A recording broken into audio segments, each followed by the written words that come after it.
Okay, following Jesus series again, chapter 3. This part, the Vice of Fearlessness, stood out to me, and so I wanted to share it. Uh, it says, the vice of fearlessness. This view of fear, the fear of God, challenges a good deal of conventional wisdom and pop psychology. One self help rabbi goes so far as to write that you must first abandon all thoughts that fear serves a useful purpose in your life. You must accept that fear is not only harmful but evil, not only unhelpful but deeply destructive. Fear has not a single healthy application in any area of life, period. On the surface, this may sound wise, but in practice, we need to ask what the price we would have to pay for fearlessness. Aquinas argues that we can become fearless in three ways: through the lack of love,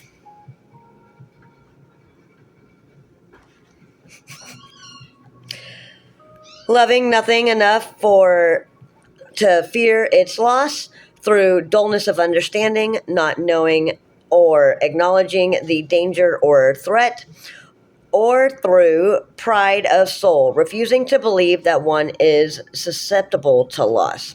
In contemporary terms, we might think of these as the security of detachment, the bliss of ignorance, and the pursuit of invulnerability.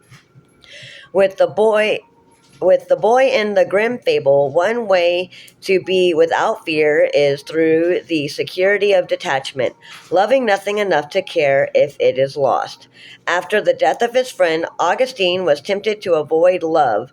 I would imagine that most of us who have experienced significant pain or loss have felt tempted to seek refuge in this kind of fearlessness.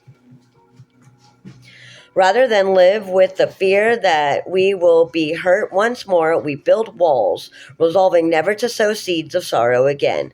We try to protect our heart from pain, but in the process, we shield ourselves from love. Our hearts are contracted, our relationships diminish. This posture of detachment comes at too high a price. Another way to become fearless is through the bliss of ignorance. This kind of fearlessness can arise through a passive denial of real danger that exists through willful ignorance that amounts to recklessness. And recklessness often disguises itself as courage. The difference is that courage does not lack fear altogether. It feels fear appropriately, but does not allow fear to control one's life, diminish one's love, or divert one's pursuit of the good.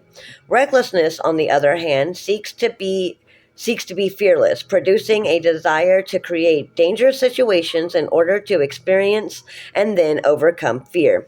A reckless fearlessness, however, does not overcome fear so much as give in to an uncritical fascination with fear. The final path of fearlessness is the pursuit of invulnerability. In his 2005 State of the Union address, President Bush asserted that one of our responsibilities to future generations is to leave them an America that is safe from danger and protected by peace. We will pass along to our children all the freedoms we enjoy, and chief among them is freedom from fear. This sentiment here cannot be disputed, for of course we wish for our children to be free from fear. And yet, what does it take to have no fear? The only way for government to ensure a freedom from fear is to make its people invulnerable. Aside from whether or not that is possible, what price would be paid in its pursuit? The pride of soul that Aquinas talks about includes not only the it can't happen to us mentality of the wealthy elite and superpowers, but also the it won't happen to us mentality that drives an individual, community, or nation to become so powerful that it cannot be threatened. But how could we possibly ensure freedom from fear unless we were able to destroy all imminent and potential threats? The price we pay is an unending war on every conceivable threat, imprisoning suspicious individuals without charges, detaining asylum seekers indefinitely without hearings, and setting aside the human rights of some to ensure the security of others. We seek invulnerability because we fear the loss of what we love. We but